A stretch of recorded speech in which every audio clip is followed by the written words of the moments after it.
So imagine this. A duke. He secretly observes his own city, right? And what he finds is just rampant corruption, moral compromises everywhere. How exactly do you measure justice then? Welcome to the challenging and, yeah, often unsettling world of Shakespeare's Measure for Measure. Today, we are diving deep into, well, one of his most debated plays.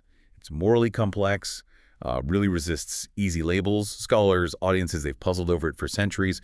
It often gets called a problem play, and, well, you're about to find out exactly why. Oh, absolutely. It really earns that label problem play because it just refuses to fit neatly into, a box. It's not quite a comedy, even with that marriage-filled ending. Right, the marriages feel almost tacked on sometimes. Exactly. But it's not exactly a tragedy either, not in the classic sense. Instead, you get this fascinating, almost uncomfortable mix.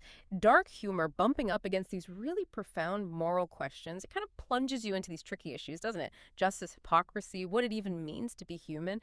And it definitely doesn't give you easy answers. It leaves you feeling a bit uneasy thinking, which is, I think, a huge part of why it sticks with you, why it's still so relevant. And that unease is something we really want to explore today. Our mission in this deep dive is, well, first, to unpack the core plot of Measure for Measure. We'll guide you through its twists and turns, then we'll get into its fascinating, often quite contradictory characters.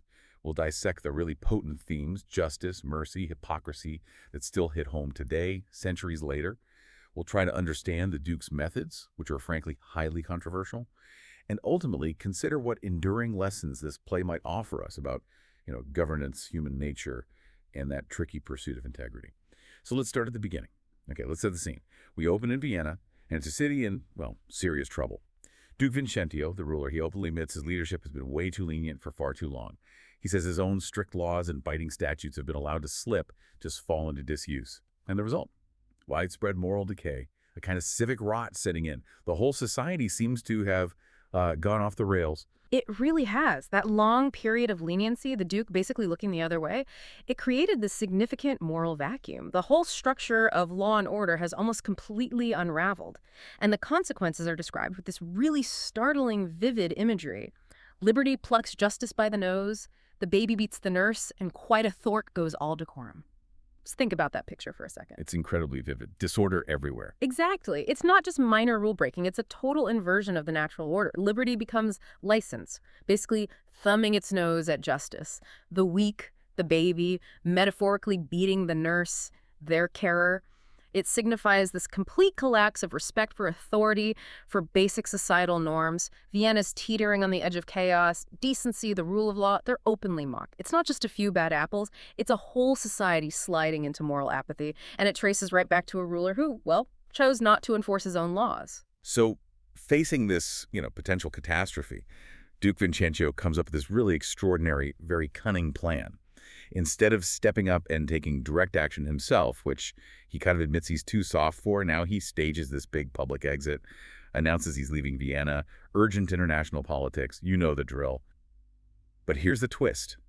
Almost immediately, he sneaks back into the city, but he's disguised. He's wearing the robes of a friar, calling himself Friar Lodowick. It's a complete vanishing act from his public role into this secret, manipulative one. And that name he chooses, Lodowick, it's apparently derived from a Latin verb meaning to play games, which is perfectly fitting, isn't it? Oh, absolutely. He is quite literally playing a high-stakes game with his whole city, setting up this huge social experiment, really. So why does he do it? What are his motives for this elaborate deception? Well, they're really complex, multi-layered, and honestly a bit morally ambiguous. On one hand, there's a practical fear. He worries that if he, the Duke who's always been so merciful before now, suddenly cracks down, people will question his integrity. They'd see him as a hypocrite. Exactly. His sudden strictness would undermine his authority, maybe even spark unrest. But beyond that, there's this deeper, almost experimental urge. He explicitly says he wants to see if power change purpose, what our seemers be. He wants to test his deputies, see how they handle absolute power. He's looking to expose weakness, hypocrisy, especially in those who appear virtuous. Like putting them under a microscope. Precisely. So it shows maybe a sincere concern for his constituency. He does want to fix Vienna, but also what you could call a courageous or maybe Machiavellian use of power. He's willing to manipulate to achieve what he sees as good ends. Interpretations vary, but many see his ultimate goal as redeeming his dukedom, restoring harmony, but doing it while keeping in mind man's frailties and man's potential. He seems to believe his methods, which are definitely morally equivocal, ethically questionable, are justified by the virtuous outcome he hopes for. He's running this intricate human laboratory from the shadows. Okay, so who does he pick to run this lab, to wield this new harsh authority while he watches? He chooses Lord Angelo, a man presented as the absolute embodiment of austere rectitude, almost puritanical. The opposite of the Duke himself, then. Completely. And Angelo is assisted by Estallus, who's older, seemingly more understanding, provides a bit of balance, but ultimately, Angelo has the final say. Angelo is meant to be the hammer, the uncompromising force of justice to counteract the Duke's past leniency. What's Angelo like, then? What's his approach? Well, he's introduced as zealous, dogmatic, a young idealist who lives strictly by the book and expects everyone else to follow suit. His mission, as he sees it, is clear: eradicate illicit sex with clear-cut methods, according to the letter of the law. He wants to cleanse Vienna of what he sees as its primary moral failing. He's described as precise and severe, a Puritan through and through. There's that memorable line about him believing sparrows must not build in his house eaves because they are lecherous. Wow, that says it all, really. No tolerance for anything even hinting at impurity. Exactly. It perfectly captures his absolute, almost comical severity. You get the feeling immediately that he's going to apply the law not just strictly, but rigidly. Without any room for human weakness, context, or certainly not mercy, he is the unbending rule personified. And the impact of this new iron fist is felt immediately, right? Sends a chill through the city. Swift and devastating, Angelo digs up this old, dormant law against fornication, a law nobody's thought about for years. And its first victim, a young nobleman, Claudio. What did Claudio do? He got his fiancée, Juliet, pregnant before they were officially married, and for that, under this revived law, Angelo sentences him to death. Death for that. Death. And Juliet herself confirms it was entirely consensual, which just starkly highlights the shocking severity, the almost arbitrary cruelty of how Angelo is applying this forgotten draconian law. It's not a crime of violence or theft. It's a moral transgression suddenly punishable by execution. It helps to understand the context of the time, I suppose. Elizabethan law could be incredibly harsh. It absolutely could, and Shakespeare's audience would have known that. The legal system was often unforgiving. You had very few judges, maybe 10 or 12 for common law cases, serving for life with no pensions. Their decisions carried enormous weight. Criminal cases, especially moral ones, were taken incredibly seriously. Judges might sit from 7 a.m. to 7 p.m., relentlessly applying the code. So that backdrop really underscores how a rigid legal system, applied without any flexibility, could be brutal. And Angelo sees himself just as the instrument of that code. Precisely. His argument is chillingly simple and devoid of personal responsibility. It is the law, not I, condemns your brother, and the law hath not been dead, though it hath slept. He doesn't see himself as someone who should weigh mercy. He's just the impersonal mechanism of a reawakened severe law. He's not interested in compassion. He's using fear to impose absolute order. Okay, so Claudio's condemned. His friend Lucio rushes off to find help, and he seeks out Claudio's sister, Isabella. Right. And Isabella is, at this very moment, a novice nun, in probation of a sisterhood. She's about to take her final vows, dedicate her life to spiritual purity and chastity. So Lucio persuades her, this woman devoted to purity, to go plead with Angelo for her brother's life. He does, and this sets up the play's absolute core moral conflict. It's excruciating. How does her appeal go? Does she manage to sway him? Well, her first meeting with Angelo is one of the most powerful scenes in the play. She makes this incredibly eloquent, passionate appeal for mercy. She reminds him of the kingly graces, arguing that mercy is foremost among them. It echoes that famous line about the quality of mercy not being strained. She argues from a theological standpoint, too, suggesting that a judge, being flawed himself, should aim for divine forgiveness in an imperfect world. You know, judge not, lest you be judged. A powerful argument. Very. However, and this is the crucial however, Isabella holds an equally strong, almost absolute belief in her own chastity. For her, it's more sacred even than her brother's life. She actually declares, more than our brother is our chastity. Wow, that's dark. It is. Fornication to her isn't just a sin, it's a mortal sin, a stain on the soul, a kind of spiritual death. Her moral stance is, in its own way, just as rigid and unyielding as Angelo's initial legalism. It's a clash of two absolutes. And this is where Angelo, the man of ascetic purity, the one with that invulnerable faith in his own righteousness, this is where he falls apart. Dramatically. Catastrophically. He finds himself, despite everything he stands for, completely bewitched by Isabella. Yeah. His rigid moral framework, his years of self-control, they just crumble in the face of this sudden, overwhelming, and completely illicit desire he's never acknowledged before. As the play notes, his virtue was untested. It was that of one never tempted. And the moment temptation arrives. His whole self-image shatters. Like so many moral zealots, when he falls hard. The foundation of his character just disintegrates. How does he process this? Does he recognize what's happening to him? Oh, yes. Shakespeare gives him this incredible, disturbing soliloquy where he confronts himself. What dost thou, or what art thou, Angelo? He asks. Dost thou desire her foully for those things that make her good? It's this chillingly honest look inward, a really profound analysis of male sexuality, confronting that unsettling idea that virtue itself, someone's goodness, can perversely trigger dark desires.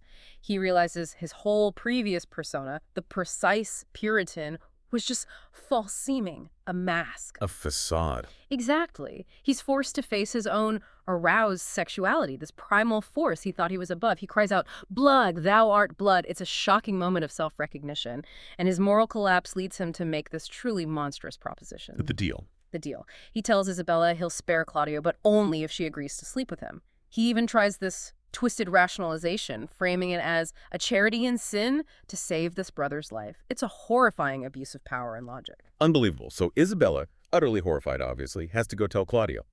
In prison. Imagine that conversation. It's an unbearable situation for both of them, and it pushes Claudio into an even deeper despair. How does he react? It's raw, agonizing. At first he tries to be stoic, accept death. But hearing Isabella's impossible choice, his resolve just breaks. He shifts completely. He starts desperately pleading with her, begging her to save him, to sacrifice her chastity. It reveals his powerful emotional attachment to his own life, his visceral terror of dying.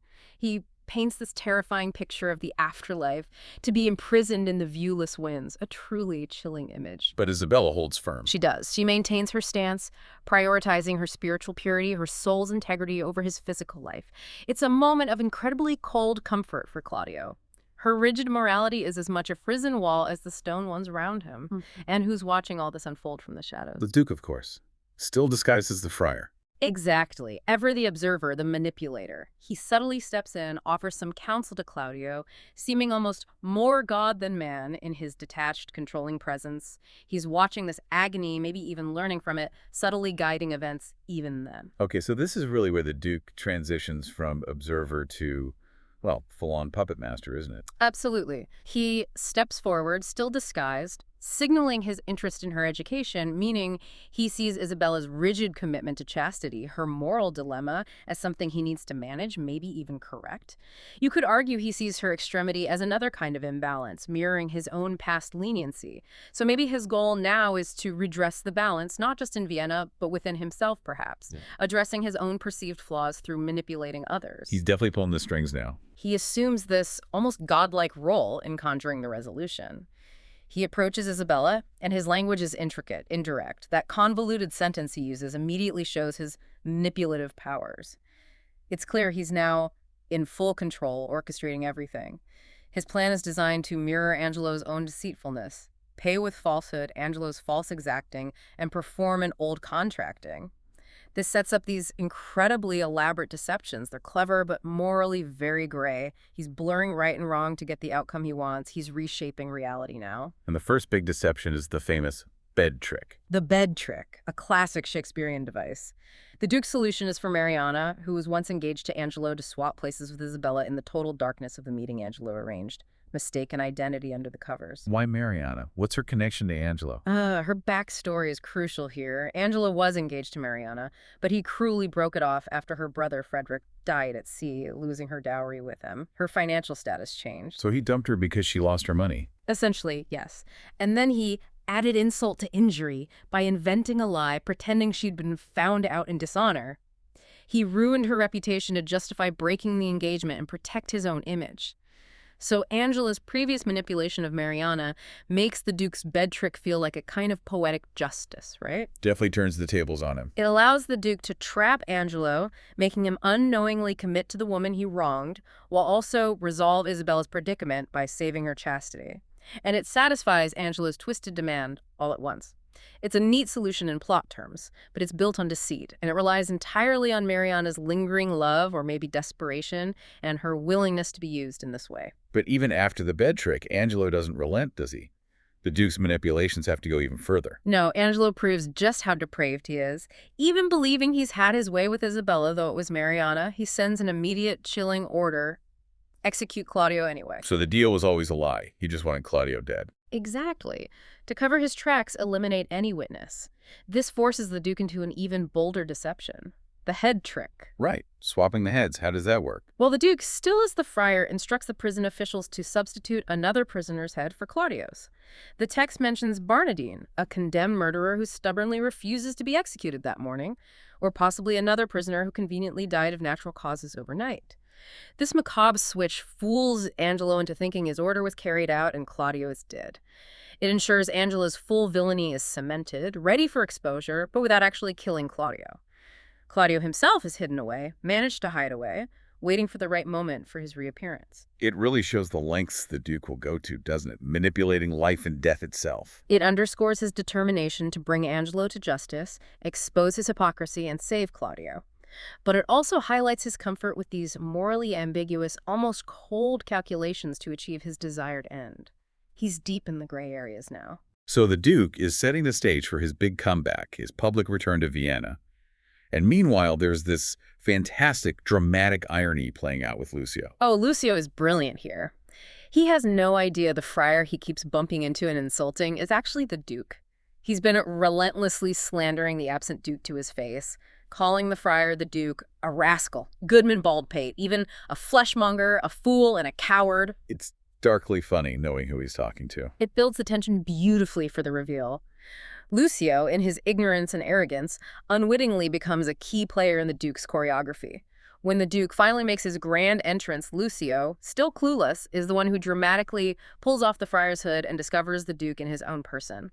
And it's not in secret, not in a dark corner, but right there in broad daylight in front of everyone. Shakespeare sets up this moment of anagnorisis, that sudden recognition, perfectly for maximum shock and impact. Imagine the look on Lucio's face. And Angelo's. Pure terror and humiliation, a brilliant theatrical payoff after all the layers of deception. So, the Duke is revealed. The traps are sprung. He turns to Angelo. How does he handle the confrontation? It's masterful poetic justice. The Duke pretends ignorance, asks these disingenuous questions. His instruction to Angelo, be you judge of your own course, sounds reasonable, almost genial, but it's consciously designed to make Angelo squirm. Angelo is cornered, exposed. He's forced, compelled to pass his own precise, severe judgment on his corrupt behavior. He has to condemn himself using the very standards he applied so mercilessly to Claudio. Using Angelo's own rigidity against him. Exactly. The brilliant psychological takedown. And faced with the undeniable proof, Angelo actually does express contrite judgment upon himself that he deserves to die. Yeah. In that moment of public humiliation, he seems to achieve some level of self-knowledge. He finally recognizes his own hypocrisy, his failings. Many scholars see this as the crucial step that permits his redemption in a Christian world. It allows for forgiveness because he's finally seen himself clearly. He becomes more complex, regretting his deceit. It's harrowing, but transformative for him. At first, though, the Duke seems ready to deliver that harsh judgment himself, right? Measure for measure. Yes. Initially, he leans into that Old Testament eye for an eye justice. He condemns Angelo to the very block where Claudio was supposedly beheaded. And Angelo for Claudio, death for death, he declares. Measure still for measure. It's chilling. But then Mariana pleads for him. Right. This harsh verdict clashes with that New Testament idea of mercy. Mariana, now technically Angelo's wife because of the bed trick, begs passionately for his life. But the truly fascinating and much debated moment is Isabella's plea. She pleads for Angelo after what he did. She does. It's incredibly unlikely.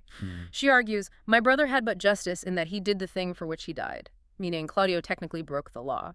For Angelo, she continues, thoughts are no subjects, intense, but merely thoughts. That reasoning feels incredibly weak. It's astonishingly thin, isn't it?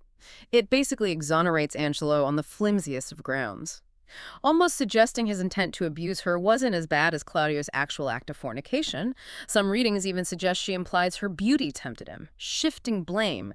It raises huge questions about forgiveness, justice, and coercion.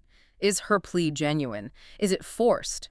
Regardless, the Duke hears Mariana and Isabella, finds an apt remission in himself, and backs away from the death sentence. He opts for mercy, achieving that balance he was perhaps seeking all along, but through such strange means. And just when you think it's settling down, there's one more massive reveal. The final twist. Claudio is brought forth, who is very much alive, shocking everyone, especially Angelo and Isabella. This leads into the play's ending, which structurally is a comedy multiple marriages intended to restore order. But it feels very different. Yeah, it leaves you feeling quite uneasy, doesn't it? Especially for a comedy.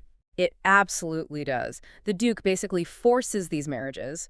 Angelo must marry Mariana, Claudio must marry Juliet. That seems fair enough, maybe. But then, completely out of the blue, the Duke proposes marriage to Isabella herself. And what does Isabella say? Nothing. The text gives her no lines in response. Her silence is deafening. While multiple marriages signal harmony in Shakespearean comedy, this whole conclusion seems to have been artificially achieved. It feels forced, leaving audiences uneasy about the moral compromises imposed on the female characters, especially Isabella. Many modern productions interpret her silence not as acceptance, but as despair, horror, resignation. It really challenges our idea of a happy ending and highlights the lingering feeling of coercion. Thinking about the play as a whole, that title, Measure for Measure, it really resonated. It comes from the Sermon on the Mount, right? With what measure you meet, it shall be measured to you again. Exactly. It's a religiously charged line, and it sets up the play's absolute core debate, justice versus mercy. Shakespeare stages this battle between these ancient enemies right there on stage through these characters and their impossible choices. The play digs deep into the question of how to properly apply justice and mercy. And the conclusion it seems to reach is that purely retributive justice, an eye for an eye, is ultimately unsatisfactory and impossible in this world if you want real harmony. It strongly suggests that laws that are too rigid, applied without compassion, without understanding human weakness, paradoxically lead towards injustice, not away from it. So forgiveness wins out. Well, the play does suggest that humility and forgiveness triumph over punishment. But, and this is crucial, even that triumph feels problematic. It's achieved through the Duke's intense manipulation and a series of really extraordinary coincidences, not through organic moral growth or a fair legal process. It doesn't offer a simple formula. It forces you to grapple with the messy reality that applying justice is incredibly complex. Another huge theme, maybe the most obvious one, is hypocrisy.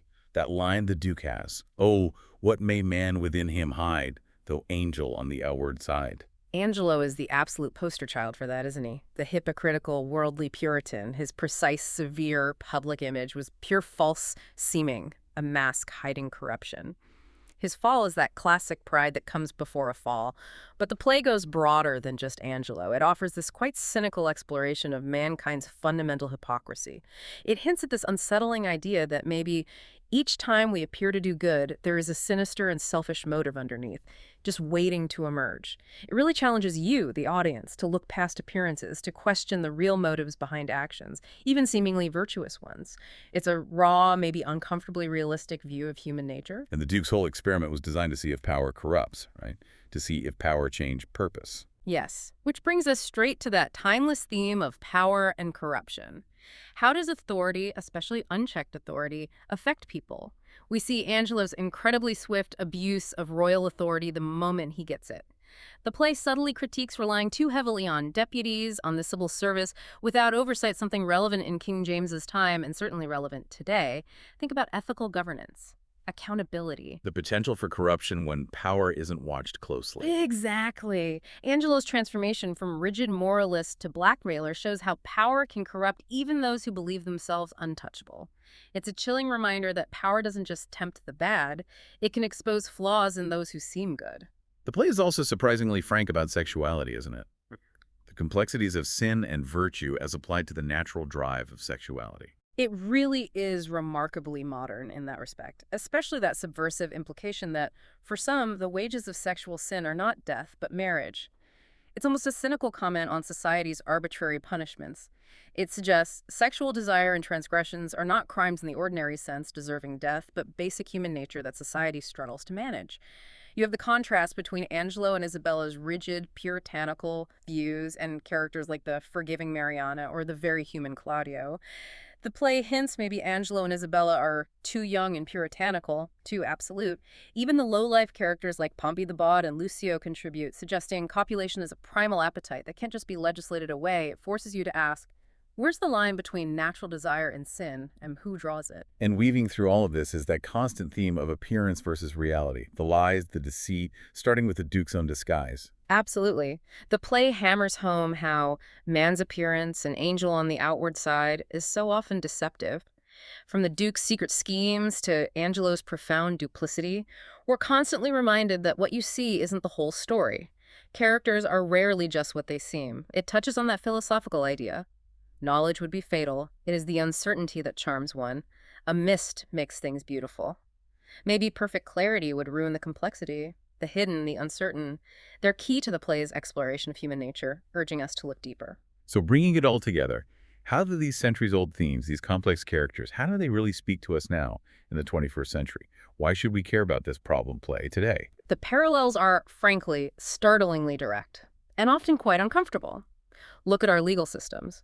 The play's wrestling with rigid law and human fallibility is incredibly relevant to debates about mandatory sentencing, judicial discretion, rehabilitation versus punishment. Do inflexible laws really create justice? Or, as the play suggests, do they sometimes cause more harm? Then there's political ethics, the critique of abuse of power, moral hypocrisy. It resonates so strongly with concerns about political corruption, leadership accountability today. It's a timeless warning about authority's temptations. And you mentioned earlier it feels particularly relevant in light of recent social movements. Oh, absolutely. It feels like an unexpectedly modern play sometimes. It keeps finding a modern context, often amplifying current political turmoil or social debates. Think about the hashtag #MeToo movement, the power dynamics, the double standards, the questions around consent, especially Isabella's horrific situation. It connects directly to conversations about harassment, victim blaming, and the responsibility of bystanders. The play chillingly shows how measure for measure can be twisted, used to justify power and dominance rather than achieve justice. It's a testament to Shakespeare's insight into timeless human stories and psychological depth. It really pushes for critical thinking, doesn't it? Encouraging us to unpack these messy layers in a world that often demands simple answers. Hashtag tag tag outro.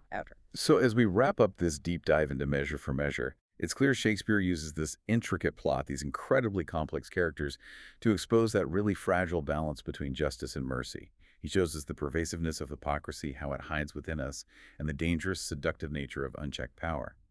It doesn't just tell a story. It makes us confront some pretty uncomfortable truths. It really does. The play forces us to face questions about human nature itself, our capacity for incredible ideals, but also for profound moral failures. It challenges us constantly to look beyond the surface, to question the motives driving people and the systems we create. It holds up a mirror to our own complexities. So here's a final thought to leave you with. If, as the play seems to suggest, perfect justice is maybe unattainable, and even forgiveness can be twisted into a tool of manipulation, how then do we truly measure integrity and fairness? In ourselves, in our societies today, especially when those lines between what's right and what's just expedient remain so disturbingly blurred. Maybe the most valuable takeaway from Measure for Measure isn't a neat answer at all. Perhaps it's the struggle itself, that ongoing, essential effort to understand ourselves, our capacity for both good and evil, and the incredibly complex world we live in and try to govern. It's a play that keeps asking questions, keeps challenging us long after the curtain falls.